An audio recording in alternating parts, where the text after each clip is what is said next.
करवा चौथ का बाहिना पूजन और बधाइयों। इस दिन व्रत करके पटरे पर जल का एक लोटा भरकर रख लें।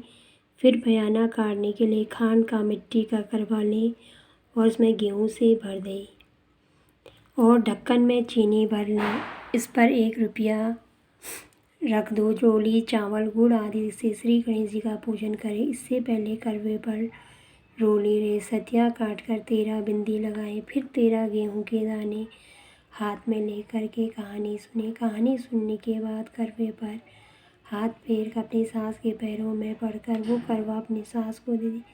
13 दाने गेहूं के और पानी का लोटा अलग रख लें और रात्रि को जब चंद्रमा निकल आए तो चंद्रमा को अर्घ देकर बाद में भोजन कर लें। यदि बहन या पुत्री दूर बाहर रहती हो तो करवा, गेहूँ, चीनी सहित 1 रुपया नगद रखकर उसके पास पहुंचा दें।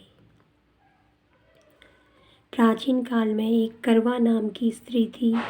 महान पतिव्रता थी जो अपने पति के साथ नदी के किनारे एक गांव में रहती थी। एक दिन उसका पति नदी में स्नान करने को गया।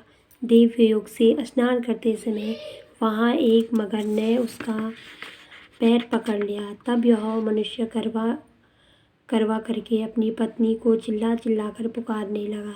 अपने पति की आवाज़ को सुनकर उसकी पतिव्रता स्त्री करवा भागी भी चली आई और इस पतिव्रता ने आते ही मगर को कच्चे सूत के धागे से बांध दिया।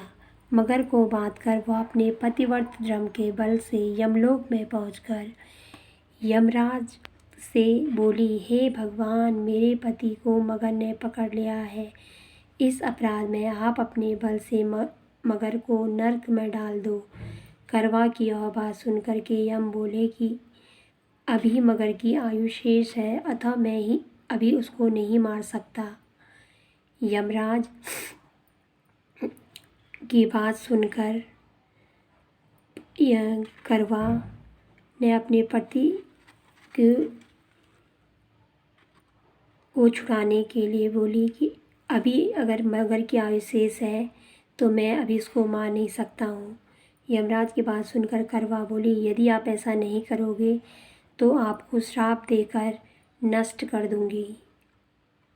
करवा की यह बात सुनकर यमराज भयभीत हो गया। अंततः उस पतिव्रता के साथ जाकर उस मगर को यमलोक को पठा दिया और उसके पति को दीर्घायु होने का आशीर्वाद दिया।